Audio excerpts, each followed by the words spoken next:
Muito boa vida para você que nos assiste. Aqui quem fala é o professor Marcos Jean e nós estamos continuando essa série de vídeos que o IFCE de Acarau tem produzido para preparar você, aluno que irá fazer o Enem agora em 2022 na prova de História. Então são vídeos apenas da disciplina de História.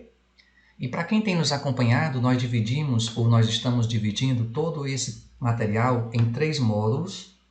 Cada módulo ele é composto de 3 a 4 vídeos e até agora o que é que nós já vimos? Nós vimos o módulo 1, onde no vídeo 1 nós falamos da história do Enem, como é que a prova é estruturada, como funciona a teoria de resposta ao item e como a história se comportou nos últimos Enems, sobretudo nos últimos 3 Enems. Os últimos 3 Enems fazem parte do perfilamento 3. Nós explicamos como isso funciona nesse vídeo.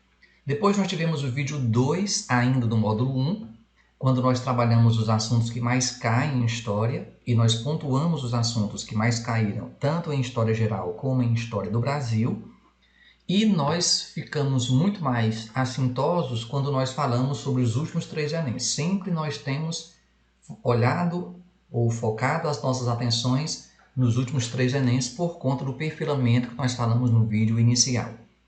E então nós finalizamos o módulo 1 com o vídeo 3, onde no vídeo 3 nós colocamos um decálogo, nós preparamos um decálogo, 10 dicas de como você deve estudar e 10 dicas de como irão facilitar o teu trabalho, o teu estudo, sobretudo com a disciplina de História. E ao final, nós respondemos a essa intrigante pergunta se vale a pena chutar no Enem ou não. E aí nós começamos o módulo 2, que nós chamamos carinhosamente de déjà vu, onde no vídeo 1 a gente fez uma rápida revisão sobre o que eu preciso saber em História Geral, e aí nós pontuamos a pré-história, a Idade Antiga, a Idade Média e a Idade Moderna. No vídeo 2 do módulo 2, nós pontuamos a História Geral, sobretudo na Idade Contemporânea. No vídeo 3, o módulo 2, é composto por 4 vídeos. Nós falamos sobre o que eu preciso saber em História do Brasil e na parte 1 nós falamos de Brasil Colônia e Brasil Império e hoje nós vamos finalizar o módulo 2 com o vídeo 4, onde nós iremos falar sobre o que eu preciso saber em História do Brasil, Brasil República, ok?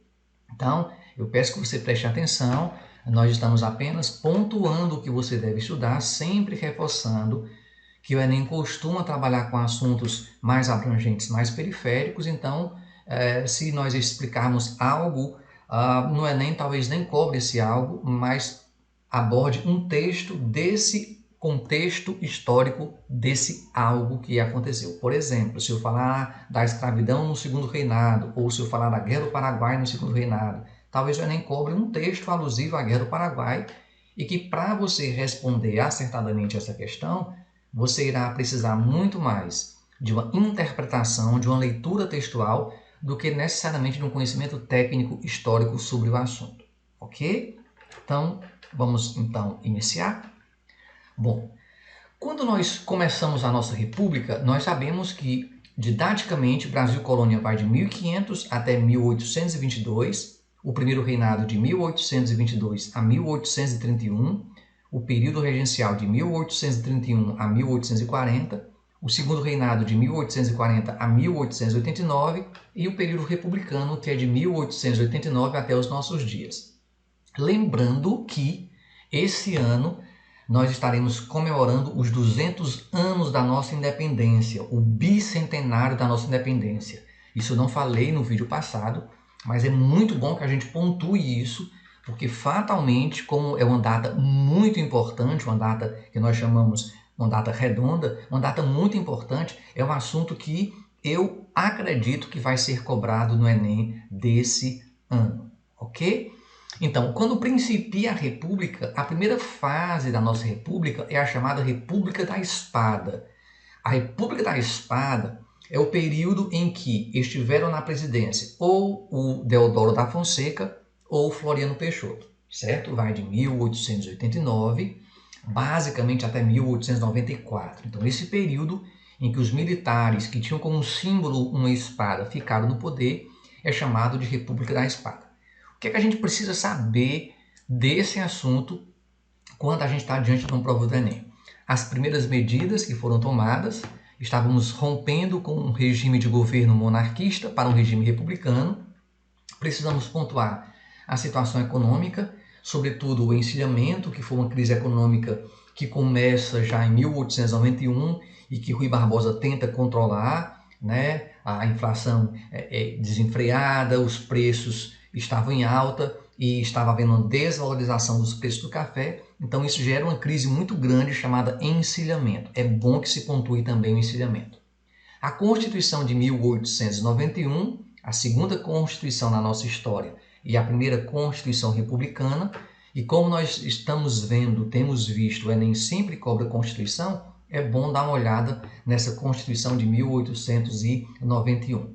A troca no comando, né, quando Floriano Peixoto assume o lugar de Deodoro da Fonseca, por problema de saúde, Deodoro renuncia, Floriano assume, que até dá um golpe de Estado, né, mas esse golpe ele é confirmado porque a resistência não foi suficiente para tirá-lo, mas ele não ficou mais tempo do que o que ele realmente havia prometido. Outro ponto importante é porque o Brasil, pela primeira vez, se torna um Estado laico, uma característica dos republicanos, não mais um Estado com a religião oficial, mas um Estado sem uma religião oficial. E, obviamente, nesse período, é bom que a gente fale, ou é bom que a gente veja, os movimentos messiânicos. Desses movimentos messiânicos, a boa parte acontece depois da República da Espada, como Canudos acontece antes, nós temos o Contestado que acontece depois. Mas o Canudos é o principal movimento messiânico da história do Brasil e acontece durante a República da Espada. Então é interessante que se veja a figura de Antônio Conselheiro. Para nós que somos do Ceará, olhemos a questão do Padre Cícero, porque muito embora seja um regionalismo, mas pode-se colocar um texto alusivo ao Padre Cícero e que se fale do messianismo, do catolicismo popular, do catolicismo leigo, e a partir do movimento de Canudos eu posso entender como é que funcionava a dinâmica do messianismo no Brasil. Depois da República da Espada, nós temos a República Oligárquica, que é toda a república compreendida entre 1894 até 1930. Alguns livros de história já chamam ela de República Velha. Então, República Oligárquica e República Velha, elas se combinam. Não há problema se você entender essas nomenclaturas como sendo idênticas, elas são idênticas, certo? Precisamos saber, isso é imprescindível na República Oligárquica, quais as características principais da República Oligárquica. Política do café com leite, o voto de cabresto, eu repeti política do café com leite, mas na verdade aqui seria, política dos governadores, certo? Então, desconsidera o que está escrito no item C e entenda a política dos governadores. São as três principais características da República Oligárquica: política do café com leite, voto de cabresto e política dos governadores. Precisamos também estudar as revoltas no período, né, dando continuidade aos movimentos messiânicos. Eu tenho a Guerra do Contestado, que acontece nos anos iniciais do século passado, a Revolta da Vacina, que caiu no Enem do ano passado, a Revolta da Chibata, que acontece no mesmo local e na mesma época, e as revoltas tenentistas, que foram movimentos que nasceram nos quartéis do Rio de Janeiro e de São Paulo, alguns deles se propagam para o Brasil, tendo como objetivo acabar com a política do café com leite e, sobretudo, com a República Oligárquica. E parte dos tenentistas eles se voltam contra o governo, por exemplo, do presidente Arthur Bernardes. A de 1922, no Rio de Janeiro, eles querem impedir a posse do Arthur Bernardes, e a de 1924, eles querem tirar Arthur Bernardes do poder e eles não conseguem, certo? Só uma curiosidade para quem mora no Acaraú, a rua General Humberto Moura, onde eu morei muito tempo, o general Humberto Moura, que é filho do Acaraú, ele participou sim de uma revolta tenentista, certo? Então o Acaraú também tem lá a sua vírgula na história. E é interessante que, mesmo que não seja provável, mas até para que você entenda o contexto, quem era o presidente na época, você vê a característica de alguns governos, sobretudo Afonso Pena, Campos Salles, Rodrigues Alves, que são aqueles mais mais influentes e mais importantes desse período. Tudo bem? Depois da República Oligárquica, nós temos a Era Vargas. Era Vargas que, depois de muito tempo, volta a cair no Enem, né? Caiu no ano passado. A gente vai falar o que até, inclusive, que caiu.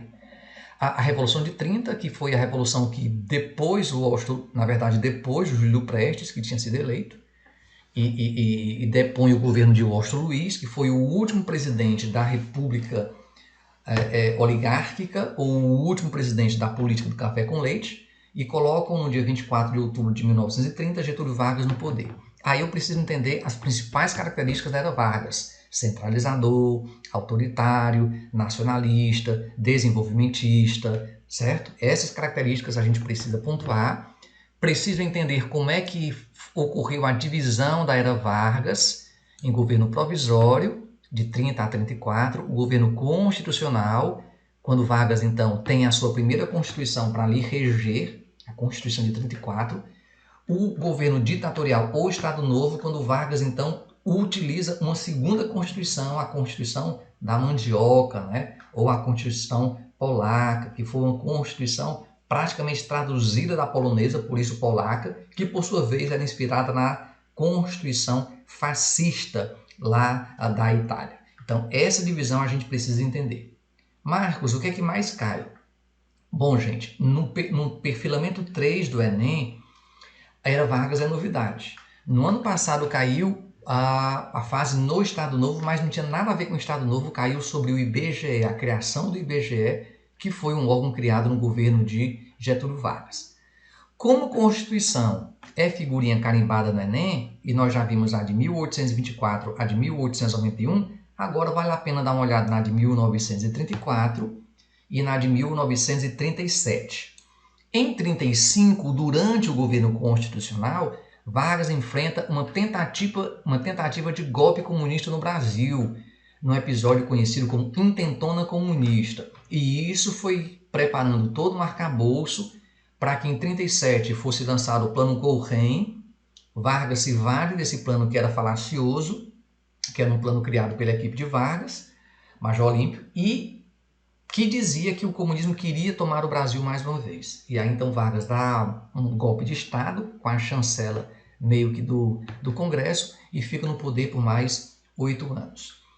Também é bom se ver a política desenvolvimentista de Vargas, já que o nosso atual governo ou o atual perfil do INEP vai explorar muito mais o lado desenvolvimentista de Vargas do que supostamente um lado ditatorial de Vargas.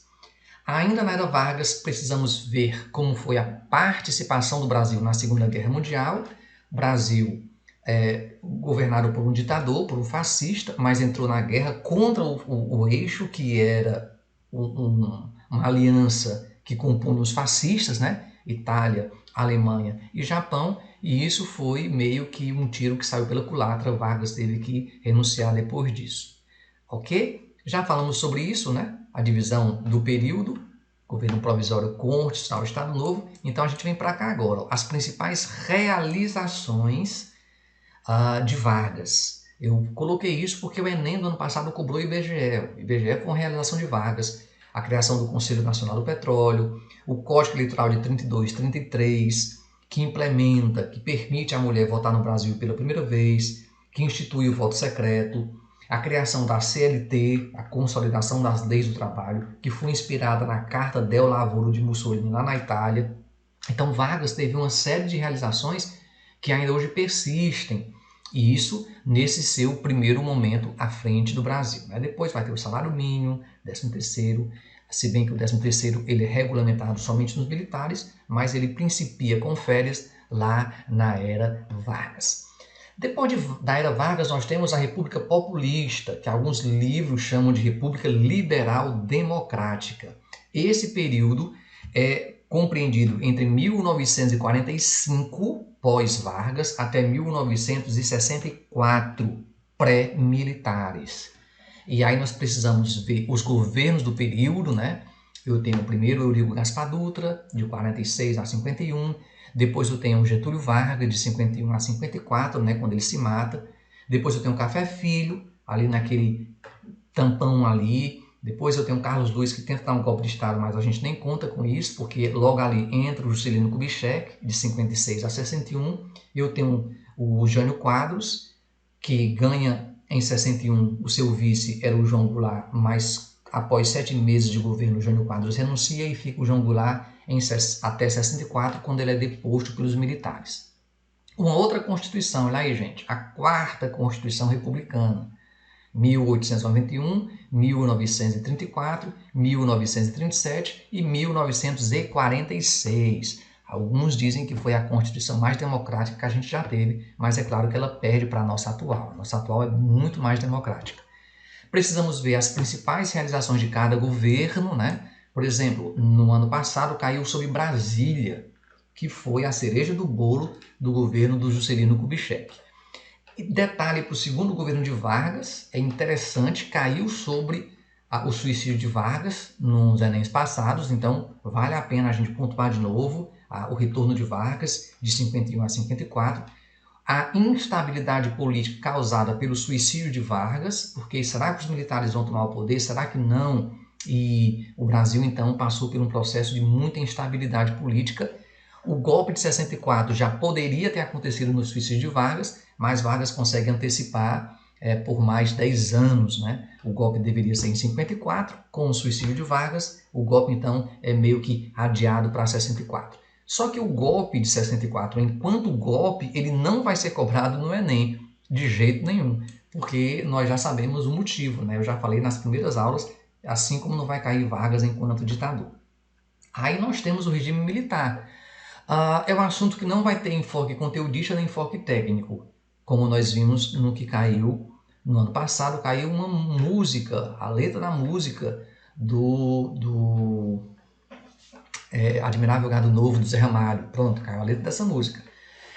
Como Constituição sempre cai, então nós temos mais uma Constituição, a Constituição de 67 e a Emenda Constitucional de 69. Eu não jogaria minhas fichas, minhas apostas que essa Constituição fosse cair, porque ela é uma Constituição extremamente antidemocrática.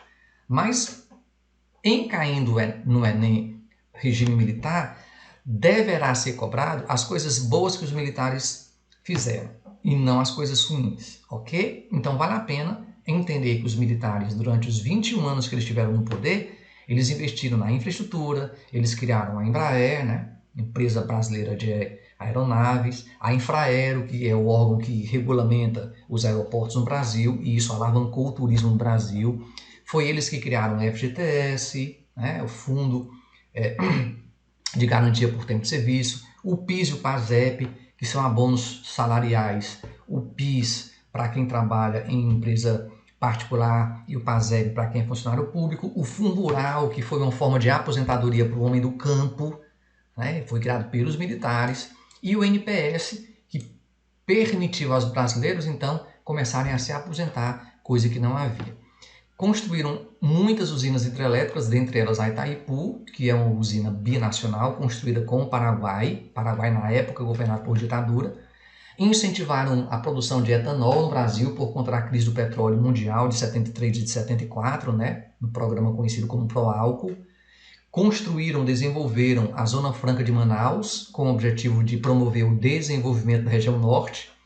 Na educação, criaram alguns órgãos para desenvolver políticas de pesquisa, mestrado, doutorado, e a mais popular de todas foi o Mobral, o Movimento Brasileiro de Alfabetização, para tentar diminuir esse fosso gigantesco na nossa história da época, que era a questão do analfabetismo.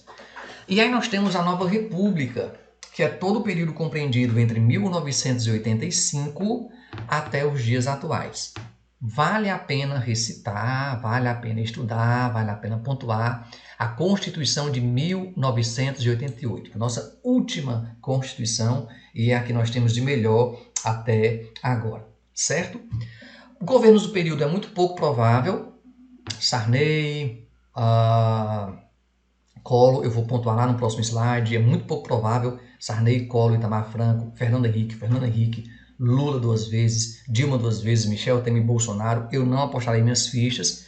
Não apostaria também falar que a década de 80, por conta dos sucessivos planos econômicos por conta da hiperinflação, ela é uma década perdida, eu não apostaria nisso. Os planos econômicos podem ser uma boa, o Plano Collor, o Plano Brasil, o Plano Cruzado Novo, o Plano Real, mas eu focaria nas conquistas do período, sobretudo na melhoria dos indicadores sociais e na melhoria da nossa economia, certo? Eu focaria sim neles. Quanto à questão dos presidentes, eu não focaria em nenhum deles. Eu não vejo que o Enem vá cobrar a postura de presidente. Os Enems do perfil 2 falaram dos caras pintadas, mas especificamente não falaram de nenhum presidente, tá certo? Bom, gente, finalizamos então o módulo 2. O módulo 2 foi o módulo que teve mais vídeos, 4 vídeos. E nós iremos então começar no nosso próximo vídeo o módulo 3, o nosso último módulo, que vai ser composto por 3 vídeos. No vídeo 1 nós iremos resolver algumas questões de história geral, no vídeo 2 algumas questões de história do Brasil e no vídeo 3 algumas questões de atualidades. Eu espero que vocês estejam gostando, estejam conseguindo acompanhar o nosso raciocínio, estejam entendendo. Desejo bons estudos para vocês, desejo bom Enem para todo mundo e que essas aulas possam efetivamente ajudar vocês nessa epopeia, nessa saga rumo a ser bem-sucedido no Enem. Deus abençoe vocês, fiquem bem, fiquem em paz e até o nosso próximo vídeo. Tchau, tchau.